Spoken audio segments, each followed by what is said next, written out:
नमस्कार मित्र आणि मैत्रिणींनो, तुमचे पुन्हा एकदा स्वागत आहे माझ्या या YouTube चॅनलवर. आज आपण संघराज्य व त्याचे राज्यक्षेत्र याचे PYQ एनालिसिस करणार आहोत. तर चला बघूया आपण पहिला क्वेश्चन.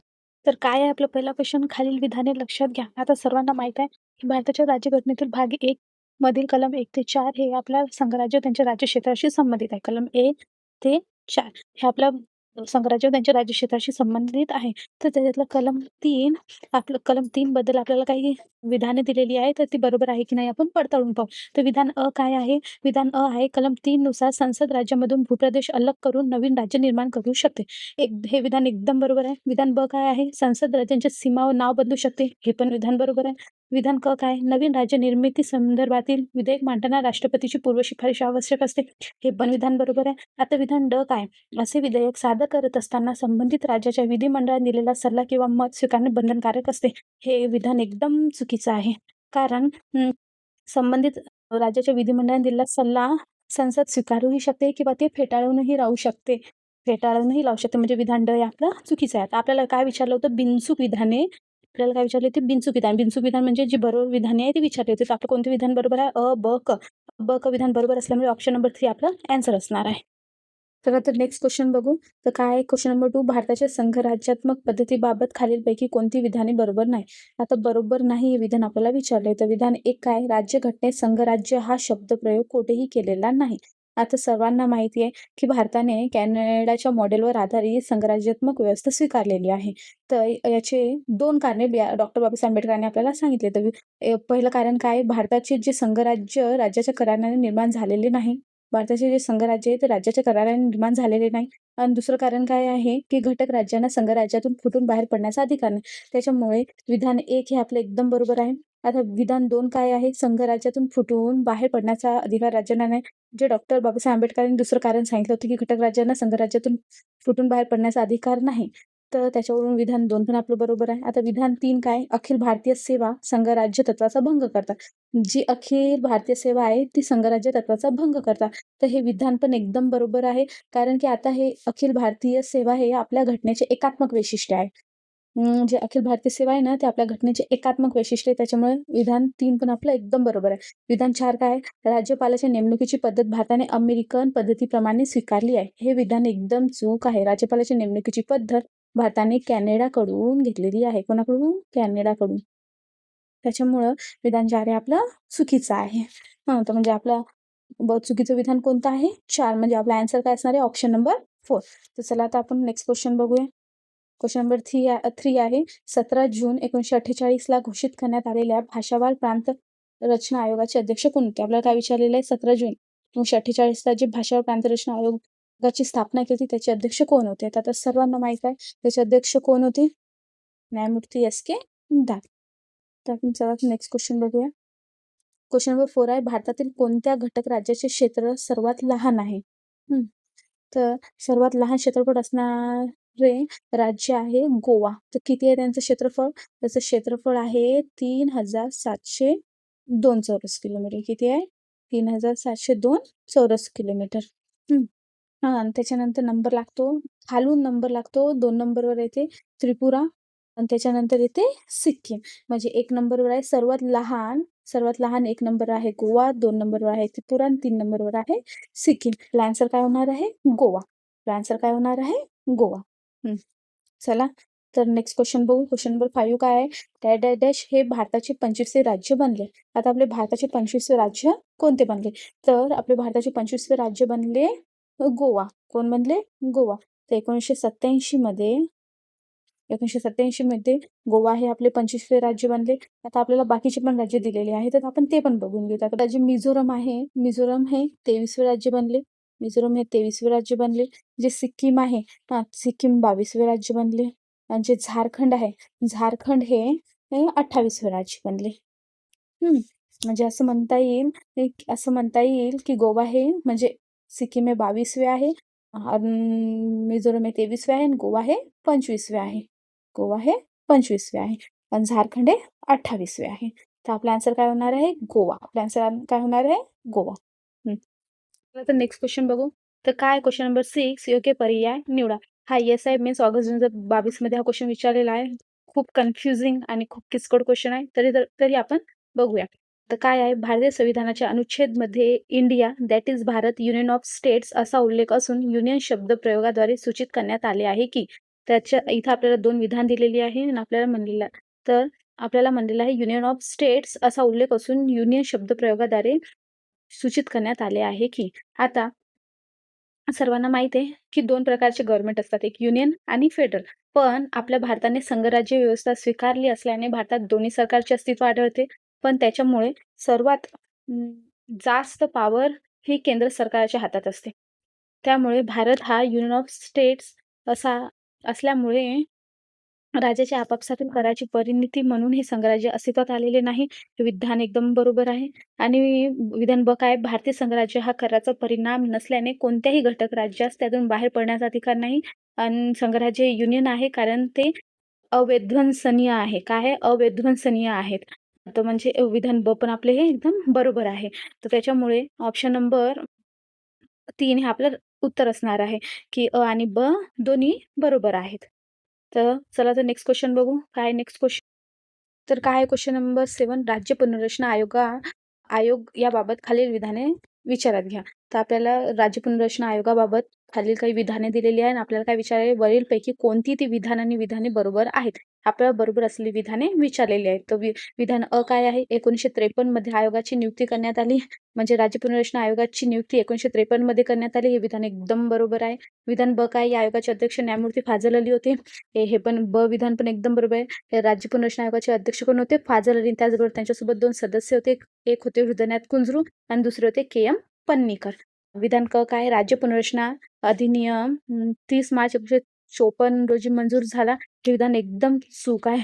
हे ऑगस्ट 1956 रोजी मंजूर झाला. ऑगस्ट 1956 1956 रोजी मंजूर झाला. तर विधान क एकदम चुकीचं आहे.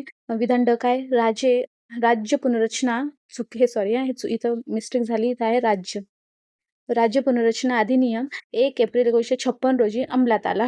हे पण विधान एकदम चुकीचं आहे. राज्य पुनर्रचना अधिनियम हा 1 नोव्हेंबर 1956 रोजी अंमलात आला. तर विधान ड हे आपलं चुकीचं आहे. तर मग तर आपला आन्सर काय होणार आहे? अ, ब बरोबर. तर ऑप्शन नंबर हे एक आपलं आन्सर होणार आहे. तर चला तर नेक्स्ट क्वेश्चन बघू. क्वेश्चन नंबर 8 काय आहे? खालील विधाने लक्षात घ्या. हा राज्यसेवा मुख्य मे 2022 मध्ये विचारलेला प्रश्न आहे. आता राज्यसेवाची काठिण्य पातळी खूप म्हणजे यांची काठिण्य पातळी खूप जास्त असते.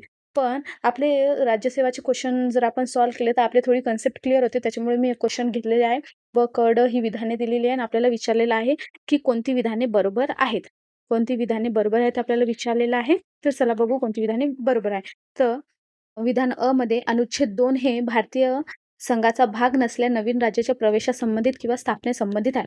तर आपल्याला अनुच्छेद 2 बद्दल हे विधान दिलेलं आहे. तर आता अनुच्छेद 2 काय आहे? अनुच्छेद 2 नुसार संसदेला 2 अधिकार देण्यात आलेले आहे. पहिला अधिकार काय आहे? योग्य अटी व शर्तीद्वारे नवीन राज्य संघराज्यात दाखल करून घेणे. पण कसे? कायद्याद्वारे. दुसरा अधिकार काय आहे? नवीन राज्य स्थापन करणे. आता याच्यात अनुच्छेद 2 मध्ये काय म्हणलेलं आहे?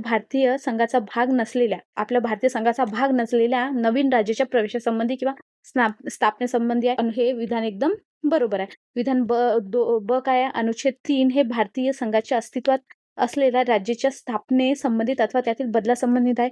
हे पण विधान एकदम बरोबर आहे. आता विधान क काय आहे? भारतीय संसदेने राज्याचे क्षेत्रफळ, नाव आणि सीमा यामध्ये केलेले बदल संबंधित राज्य विधिमंडळात नाकारण्याचा अधिकार आहे. आता हे विधान एकदम चूक आहे. कसं? बघा मी तुम्हाला सांगतो, राष्ट्रपती फक्त संबंधित राज्य विधिमंडळात त्यांचे विचार किंवा मत व्यक्त करण्यासाठी पाठवतात. त्याचबरोबर त्यांचे विचार व मते स्वीकारणे हे राष्ट्रपती किंवा संसदेवर बंधनकारक नसते.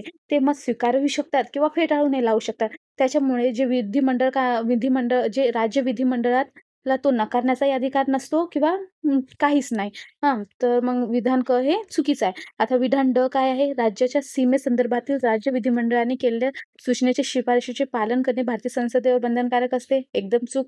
ते मते स्वीकारूही शकतात किंवा ते फेटाळू शकतात. विधान ड हे पण चुकीचं आहे. तर मग आपला आन्सर काय होणार आहे? अ, ब हे बरोबर आहे. तर ऑप्शन नंबर 2 हे आपलं राईट आन्सर आहे. अ, ब हे विधान बरोबर आहे. चला तर नेक्स्ट क्वेश्चन बघूया. क्वेश्चन नंबर 8 काय आहे? खालील विधाने विचारात घ्या. विधान अ काय आहे? एस के धर आयोगाने भाषा या राज्याच्या पुनर्रचनेचा आधार अमान्य केला होता.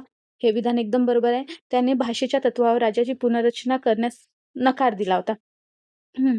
तर विधान हे आपलं बरोबर आहे. विधान ब काय आहे? जे-व्ही-पी समितीने भाषा हा राज्याच्या पुनर्रचनेचा घटक मान्य केला होता. हे विधान एकदम चूक आहे. त्यांनी सुद्धा अमान्य केला होता. तर विधान ब हे आपलं चुकीचं आहे. तर आपलं ॲन्सर काय होणार आहे? विधान अ बरोबर म्हणजे ऑप्शन नंबर 1 हे आपलं राइट ॲन्सर होणार आहे. चला आता नेक्स्ट क्वेश्चन बघू. क्वेश्चन नंबर 10 काय आहे? खालीलपैकी कोणती ती विधाने बरोबर आहेत? आपल्याला बरोबर असलेली विधानं सांगायची आहेत. तर विधान अ काय आहे? भारतीय संघराज्याच्या घटक राज्याचा भूप्रदेश, सीमा, संसद साध्या बहुमताने बदलू शकते. एकदम बरोबर आहे. साध्या बहुमताने बदलू शकते. विधान ब काय आहे? संसदेला राज्याच्या भूप्रदेशाची पुनर्विभागणी करण्याअगोदर राज्य विधिमंडळाची संमती आवश्यक असते. एकदम चूक. तर काय? कोणत्याही राज्याच्या भूप्रदेशाची पुनर्विभागणी संबंधीचे विधेयक संसदेमध्ये सादर करण्यासाठी राष्ट्रपतीची शिफारस आवश्यक असते. विधान क एकदम बरोबर आहे. त्यांना राष्ट्रपतीची शिफारस आवश्यक असते. विधान ड काय? राज्याचा नावामध्ये बदल करण्यासंबंधी विधेयकाची शिफारस करण्याअगोदर राष्ट्रपतीकडे राज्याचा अभिप्राय प्राप्त झाला पाहिजे. हे एकदम चुकीचं आहे. राइट आन्सर काय होणार आहे? अ आणि क बरोबर विधान आहे. तर आपलं राइट आन्सर काय होणार आहे? ऑप्शन नंबर 4 हे आपलं राइट आन्सर होणार आहे. अ आणि क बरोबर. चला तर नेक्स्ट क्वेश्चन बघू. क्वेश्चन नंबर 11 काय आहे? खालीलपैकी कोणती विधाने बरोबर नाही? आपल्याला बरोबर नसलेली विधानं विचारलेली आहे. तर विधान 1 काय आहे? राष्ट्रपतीच्या शिफारशीशिवाय नवीन राज्य निर्मितीचे विधेयक संसदेच्या कोणत्याही सभागृहात मांडले जाऊ शकत नाही. हे पण विधान 1 हे एकदम बरोबर आहे. विधान 2 काय आहे? राष्ट्रपतीने असे विधेयक संसदेत मांडण्यापूर्वी विशिष्ट कालावधीमध्ये संबंधित राज्य विधिमंडळाने आपले विचार मांडावे यासाठी पाठवले पाहिजे. हे पण विधान एकदम बरोबर आहे. विधान 3 काय? संसद केवळ विशेष बहुमताने कायदा मंजूर करून नवीन राज्य स्थापन करू शकते. हे विधान एकदम चुकीचं आहे. विधान 4 काय आहे? राज्य विधिमंडळाने व्यक्त केलेले विचार, मत स्वीकारण्याचे बंधन संसदेवर नसते. हे पण एकदम बरोबर आहे. त्यांच्यावर बंधन नसते. ते मत स्वीकारू शकतात किंवा फेटाळूनही लावू शकतात. तर याच्यावरून आपला ॲन्सर काय होणार आहे? ऑप्शन नंबर 3 हे आपलं राइट ॲन्सर होणार आहे. कोणतं? ऑप्शन नंबर 3 हे आपलं राइट ॲन्सर होणार आहे. चला तर नेक्स्ट क्वेश्चन बघू. क्वेश्चन नंबर 12 काय आहे? 1953च्या राज्य पुनर्रचना आयोगाच्या 3 सदस्यांमध्ये खालीलपैकी कोणांचा समावेश आहे? मी मागच्याच क्वेश्चनमध्ये तुम्हाला सांगितलं होतं, की याचे अध्यक्ष म्हणजे 1953च्या राज्य पुनर्रचना आयोगाचे अध्यक्ष कोण होते? फाजल अली. कोण होते? फाजल अली. आणि त्याच्यात अजून 2 सदस्य होते. ते पण मी तुम्हाला मागच्या क्वेश्चनमध्ये सांगितले होते. एक होते के.एम. पन्नीकर आणि दुसरे होते एच.एन. कुंसरू. तर यांनी आपल्याला काय विचारले? कोणाचा समावेश नव्हता? कोणाचा समावेश नव्हता यांनी आपल्याला विचारलेला आहे. तर कोणाचा समावेश नव्हता? एस.के. धर. तर आपलं राइट आन्सर काय होणार आहे? आपलं राइट आन्सर होणार आहे एस.के. धर. Option number 2. तर चला तर क्वेश्चन नंबर काय आहे? क्वेश्चन नंबर 13 योग्य क्रमानुसार लावा. राज्याची निर्मिती. इथं आपल्याला राज्याची निर्मिती क्रमानुसार लावायला सांगितलेलं आहे. म्हणजे सर्वात आधी कोणत्या राज्याची निर्मिती झाली व त्याच्यानंतर कोणाची, तर हे आपल्याला क्रमानुसार लावायचं आहे. तर सर्वात आधी कोणाची निर्मिती झाली? महाराष्ट्राची. सर्वात आधी झाली 1 नंबरवर महाराष्ट्राची. महाराष्ट्राची निर्मिती कधी झाली? 1960 मध्ये. 1960 मध्ये सर्वात आधी महाराष्ट्राची निर्मिती झाली. त्याच्यानंतर 2 नंबरवर नागालँड या राज्याची निर्मिती झाली 1963 मध्ये. त्याच्यानंतर मेघालय या राज्याची निर्मिती झाली 1972 मध्ये. त्याच्यानंतर मिझोराम या राज्याची निर्मिती झाली 1986 मध्ये. हं. तर मग आपला ॲन्सर काय होणार आहे? डी-बी-सी-ए. तर डी-बी-सी-ए. तो ऑप्शन नंबर 2 हे आपला राइट आन्सर होणार आहे. तर सर्वात आधी कोणाची निर्मिती झाली? महाराष्ट्राची, त्याच्यानंतर नागालँडची, त्याच्यानंतर मेघालयची, त्याच्यानंतर मिझोरामची. कधी झाली हे पण मी तुम्हाला सांगितलं. त्याच्यावरून आपला ऑप्शन नंबर 2 हे आपलं हे राइट आन्सर होणार आहे. तर चला तर बघूया आपण नेक्स्ट क्वेश्चन. क्वेश्चन नंबर 14 काय आहे? राज्याची निर्मिती, अस्तित्वात असलेल्या राज्याचे क्षेत्रफळ, सीमारेषा आणि नाव बदलणे या बाबी राज्यघटनेतील कोणत्या कलमात समाविष्ट आहे? काय विचारलेलं आहे? राज्याचे क्षेत्रफळ, सीमारेषा व नाव बदलणे या बाबी राज्यघटनेतील कोणत्या कलमात समाविष्ट आहे? तर हे कलम 3 मध्ये समाविष्ट केलेलं आहे. आता कलम 1 दिलेलं, तर कलम 1 याच्यामध्ये काय आहे? आपले जे संघराज्य आणि त्यांचे राज्यक्षेत्र आहे हे त्याची नावे व त्यांचं राज्यक्षेत्र आपल्याला कलम 1 मध्ये देण्यात आलेलं आहे. तर म्हणजे जे क्षेत्रफळ आणि सीमारेषा नाव आहे ते कशामध्ये दिलं आहे? कलम 3 मध्ये. आणि बाकीची ही 2 कलमे आहे तिथं आपल्या संघराज्य व त्यांच्या राज्यक्षेत्राशी संबंधितच नाही. कारण की संघराज्य व त्यांचे राज्यक्षेत्र हे भाग 1 मधील किती कलमाच्या अंतर्गत येते? कलम 1 ते 4. तर चला बघू. तर आपला ऑप्शन नंबर 3 हे राइट आन्सर असणार आहे. तर चला बघू तर नेक्स्ट क्वेश्चन. क्वेश्चन नंबर 15 काय आहे?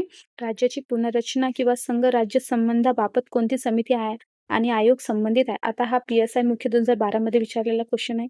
तर काय विचारलेलं आहे? जे राज्याची पुनर्रचना आयोग आहे, जे राज्याचं पुनर्रचना आयोग आहे आणि जे संघ राज्य समिती आहे त्या संबंधात कोणती समिती आणि आयोग संबंधित आहे हे आपल्याला विचारलेलं आहे. तर सर्वांना माहिती आहे की याच्याशी संबंधित समिती कोणती आहे? JVP ही याच्याशी संबंधित समिती आहे. दार आयोग पण यांच्याशी संबंधित आहे. राजगोपाल चारी समिती आहे का? नाही. सरकारी आयोग हे पण यांच्याशी संबंधित आहे. तर मग आपला ॲन्सर काय होणार आहे? A, B, D बरोबर असल्यामुळे ऑप्शन नंबर 2 हे आपला राईट ॲन्सर असणार आहे. तर इथंच आपली ही जी 15 क्वेश्चन्स आहे ते संपतात. जर तुम्हाला मी चालू केलेली PYQ सीरीज हेल्पफुल ठरत असेल तर माझ्या चॅनलला लाईक आणि सबस्क्राईब करा. Thank you for watching.